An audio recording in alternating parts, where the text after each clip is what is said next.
Hey everybody, Larry Lawton here. I got a good video for you today. We're going to delve into cops killing cops, even by accident. And it does happen. Sadly, it happened where I live. And I thought I would bring that up because people wanted to know what I thought about that. It's going to be an interesting video because my take's a little bit different than most people's. Anyway, everybody, please check us out. The Gangster Redemption book. Check us out on Patreon, YouTube programs.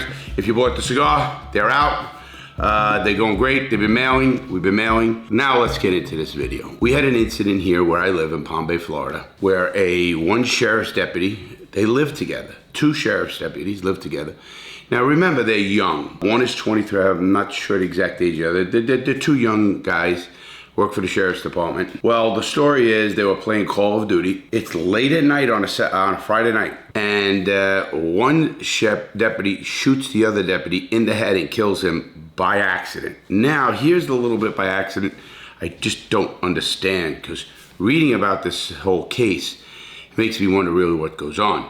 First of all, every deputy and everybody who owns a gun permit in the state of Florida, and I know at least the state of Florida, if you have a concealed weapons permit, you have to go through a course, you have to get trained, you have to get a license to carry that gun. Now, one of the first things any instructor is going to tell you is you never, ever point a gun at another person unless you intend to shoot the gun and shoot them.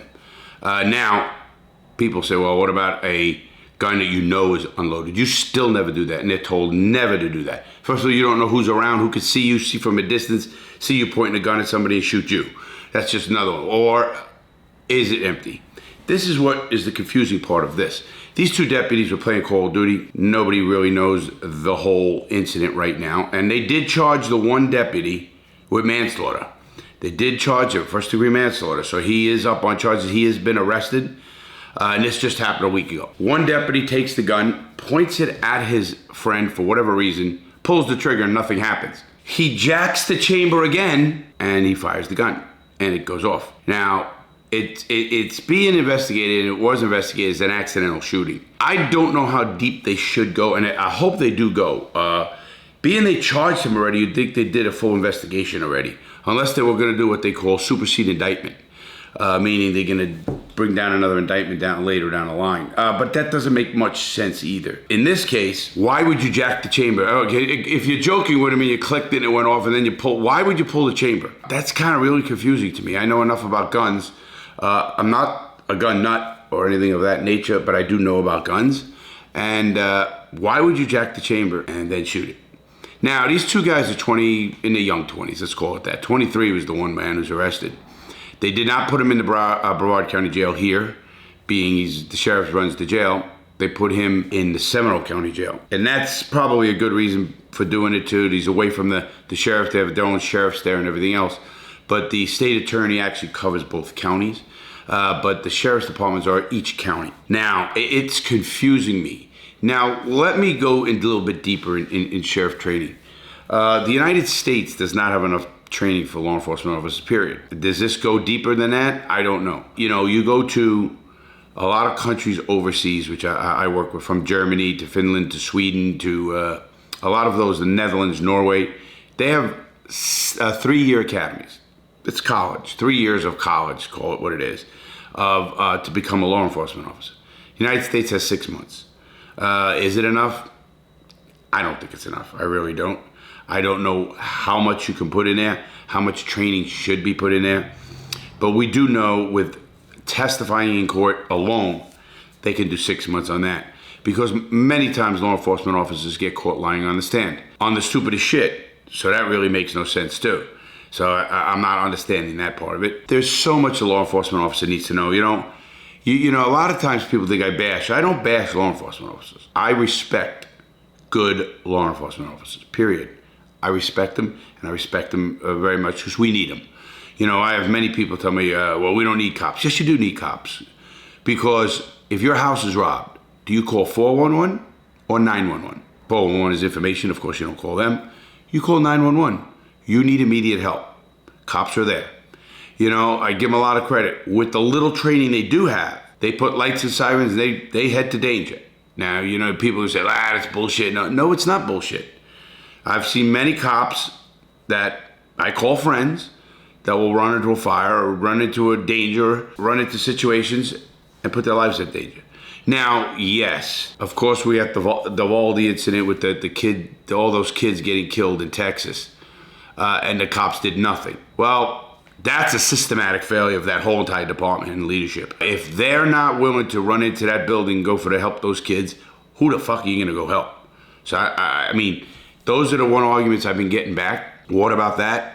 Well, that was a black eye for law enforcement for sure. So was Parkland with Peterson, that cop that didn't do shit either. You do have cops that don't belong to be cops. Let's face that. Let's get it right out. I wish the leadership of law enforcement recognized that more and fucking dump them.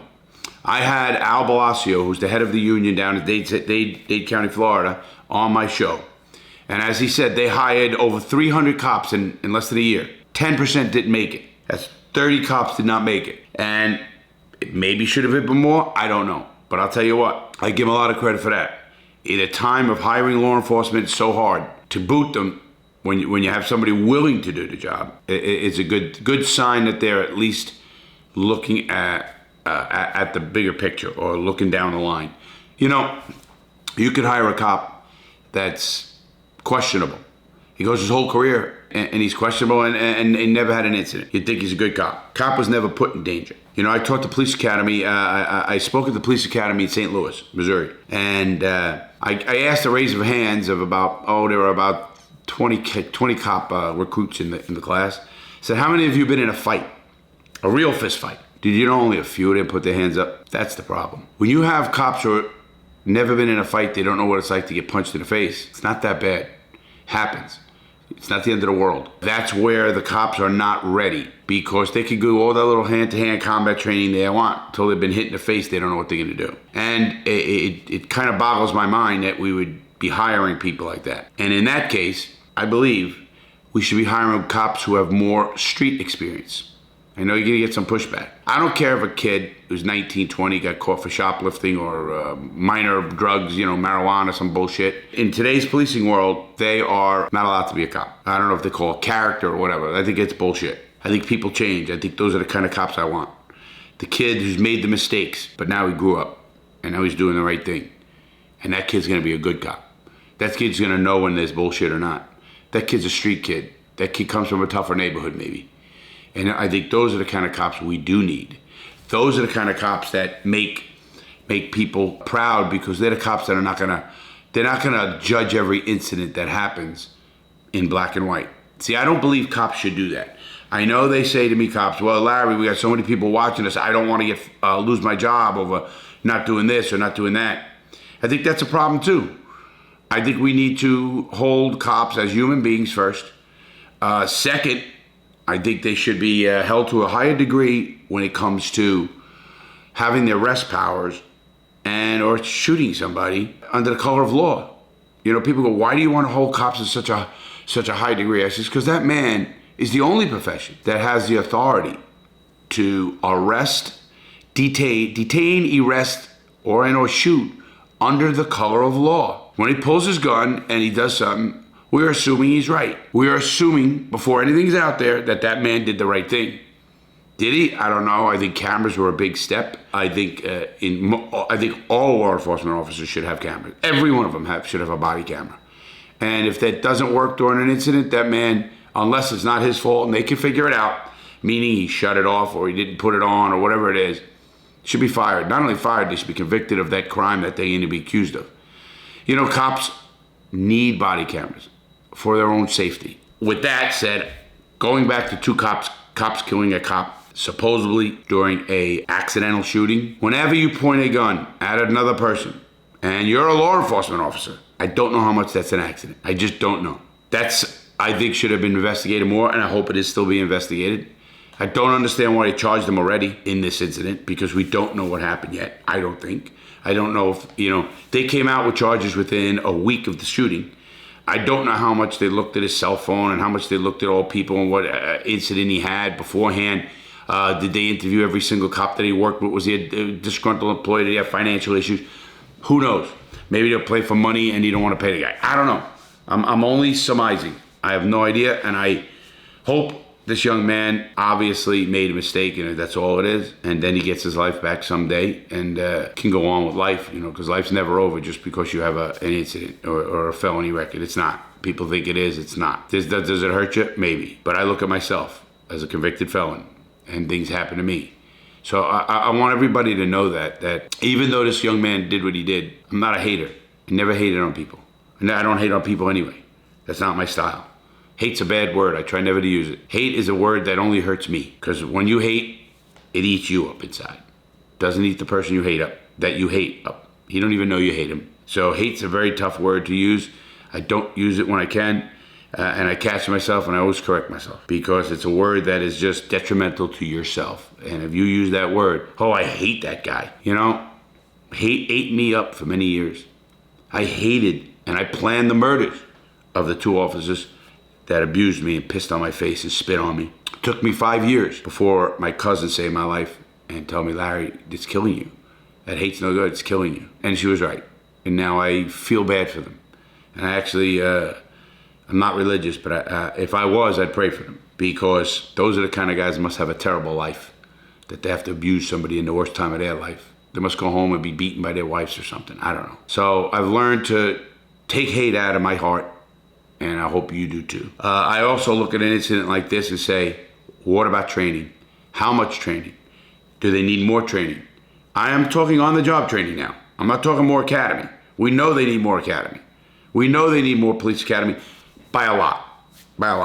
I can't even think of anything more they need. When I was in the Coast Guard, we used to train vigorously all the time, running to the boats, SAR alarms, they call them, search and rescue alarm. I worked at a search and rescue boat, and search and rescue alarm.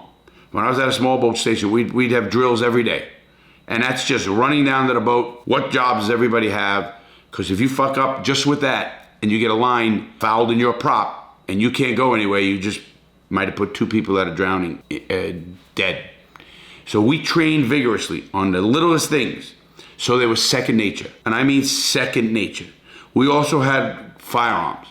We carried 45s. And we went to Glencoe. We went to the Law Enforcement Academy, Short Academy. But we did boardings. We did Coast Guard boarding, so we were law enforcement officers on the water. We did training vigorously of boarding situations. We would go out and have people, and literally almost daily. When you're on a ship, there is no room for failure. Whether it's a fire on a ship, whether it's a sinking ship or somebody else, or a boarding. There's nowhere to go. People die. And I think law enforcement, and I don't know how the Brevard County Sheriff's Department is with law enforcement and on-the-job training. And I mean vigorous training. I don't know how the sheriff handles his younger officers and how they become police officers and what do they do with them. Do they pretty much mentor them under a senior law enforcement? I do know New York. I know New York City puts a rookie with a senior officer in the car. And that officer gets vigorously trained by that senior officer. And it's nonstop. And I think they should do the same thing in most departments. And I know people say, well, we don't have the money. Well, yes, you do. First of all, you need to pay them more. You do need to pay cops more, but you need to hold them to a higher standard. That's just my take on it. I think we need to hire cops and pay them accordingly. And then I think we can get better. I'm not saying this guy's bad or good, because I don't know. This is an incident where the cop killing a cop. I don't know. It is the most bizarre thing. Obviously, cops are trained never to pull a gun. Or if someone pulls a gun on you, it's a gun. It just boggles my mind. Were they drunk? Were they high? Were they what? I don't know. I do know the guy did call 911, and he did stay there, and he didn't try to cover anything up. That's what they're saying anyway. Again, we don't know. Did he get in his phone and delete stuff? I don't know. Nobody knows, right? At this point, and I don't think that the sheriff's office knows, because within a week, you're not getting all that data that might have been, deleted. You have to go through servers and a whole bunch of stuff like that for that. But who knows? I don't like to vilify people or agencies until I know more facts, but we need to know more facts in this case. Cops killing cops is terrible. Or is it a bigger reference? Is it a bigger saying to what's going on in law enforcement? I don't know. But I think this incident should be investigated more. With that said, I want you to be careful. If you have a gun, please don't ever fucking point it. Even point at anybody. Don't do that. And if you have a gun, I always ask why. I don't have a gun. I don't need a gun. People go, what happens if someone comes to your house? I hit him with a bat. You know, it's not coming. It's not more than you think. Trust me, it's not. Think of what I'm saying. Have a great day, everybody. Please stay safe, and if you have a gun, double check everything is safe, please. I hate to hear about these instances. People lose their lives over stupid shit.